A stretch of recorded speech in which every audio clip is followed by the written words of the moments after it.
पवन सिंह को अगर काराकाट से चुनाव जीतना है विधानसभा का, तो ये वीडियो पवन सिंह तक पहुंचा दीजिए। मैं चैलेंज करता हूं, अगर ये मेथड इस्तेमाल करते हैं पवन सिंह जी, तो मैं चैलेंज करता हूं पवन सिंह को जीतने से कोई नहीं रोक सकता। और अगर ज्योति सिंह को काराकाट से चुनाव जीतना है, तो ये वीडियो उन तक जरूर पहुंचाइए, ताकि ये वीडियो देख ले।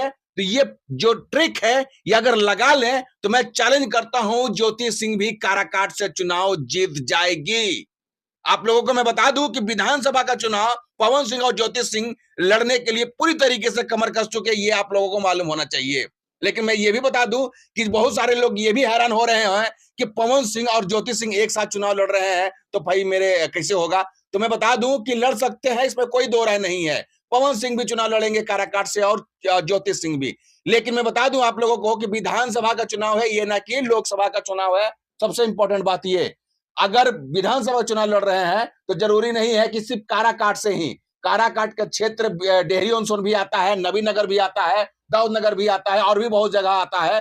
तो कहीं ना कहीं एक जगह से अगर चुनाव लड़ते हैं ज्योति सिंह, तो वो जीत जाएंगे। अगर पवन सिंह किसी एक जगह से चुनाव लड़ते हैं, तो वो भी जीत जाएंगे। लेकिन ये वीडियो उन तक पहुंचना बहुत जरूरी है। आइए आप लोगों को हम दिखाते हैं कि आखिर में मैं क्यों दावा ठोक रहा हूं कि अगर ये वीडियो देख लेंगे तो पवन सिंह जीत जाएंगे, ज्योति सिंह जीत जाएंगे। आइए नजदीक। सबसे पहले आप लोगों को फ्लैशबैक में पहुंचाता हूं। ये देखिए, ये है जब लोकसभा का चुनाव जब ये हुआ था, तो उसका रिजल्ट सीट है। पुराना है, 2024 का है, जो पवन सिंह जी लड़े थे उस समय। ठीक है, अब इसी पे आप लोगों को अब इसी जगह पे पवन सिंह जी को समझना है और ज्योति सिंह को समझना है, तभी जाकर के पवन सिंह और ज्योति सिंह काराकाट से विधानसभा का चुनाव जीत पाएंगे। चलिए मैं आप लोगों को बताता हूं। ये लोकसभा का क्षेत्र है नोखा, डेहरी ऑन सोन, काराकाट, गोह, ओबरा, नबीनगर, ऐसे करके है। ठीक है, तो अभी मैं आप लोगों को बताता हूं कि पवन सिंह पिछले बार चुनाव लड़ रहे थे लोकसभा का। तो इन लोगों को, ज्योति सिंह को और पवन सिंह को, ये दोनों को समझना होगा कि हमें किस सीट से चुनाव लड़ना है और किस जगह से हमें पिछले बार वोट मिला था, क्योंकि पिछले बार पवन सिंह और ज्योति सिंह के नाम पे ही वोट मिला था। तो नोखा में पवन सिंह जी हैं। ठीक है, और टोटल वोट उनको मिला था पवन सिंह जी 42,573। ठीक है, यहाँ पे आप देख सकते हैं। उसके बाद डेहरी ऑन सोन में मिला है 50,974। ठीक है, इसके बाद से आप आइए काराकाट में, आप आ जाइए 58,000। ठीक है, और इसके बाद गोह में आप आ जाइए मात्र 32,000। ठीक है, उसके बाद ओबरा में 35,521। उसके बाद नबीनगर में आ जाइए 52,000।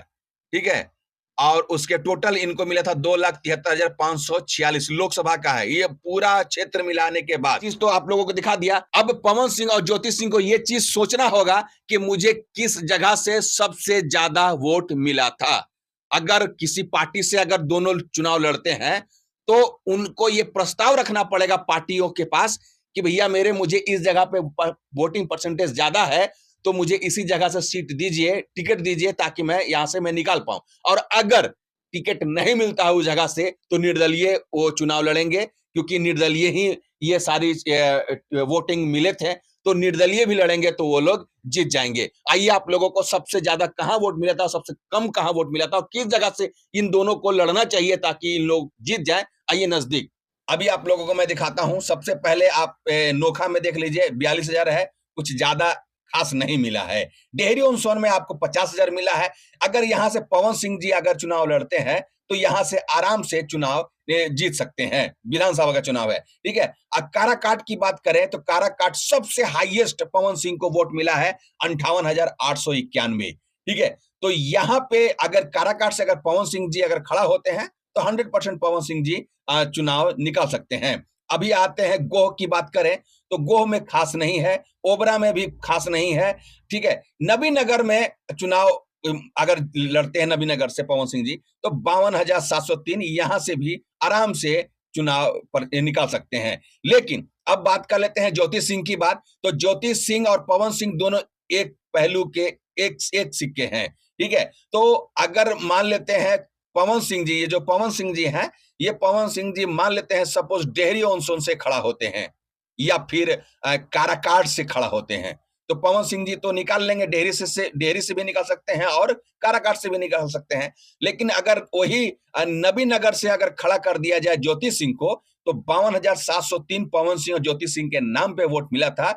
यहाँ पे भी, और आपको बता दूं कि जनरल सीट है यहाँ पे, ये नबीनगर, आप देख सकते हैं। तो यहाँ पे और ज्योति सिंह भी जनरल हैं, तो जाहिर सी बात है ज्योति सिंह यहाँ से भी चुनाव निकाल सकती हैं। अगर ज्योति सिंह को नबीनगर से लड़ाया जाए या फिर डेहरी ऑन सोन से लड़ाया जाए, तो 100% ज्योति सिंह भी विधानसभा का चुनाव निकाल सकती हैं।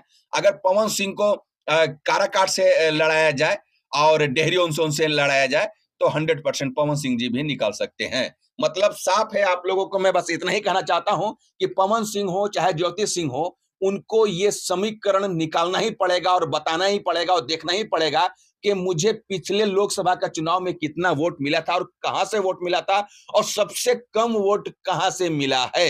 क्योंकि सबसे कम जहां वोट मिला है वहां वो जाएंगे ही नहीं, वहां से कोई लेना देना नहीं है, क्योंकि ये विधानसभा का चुनाव है।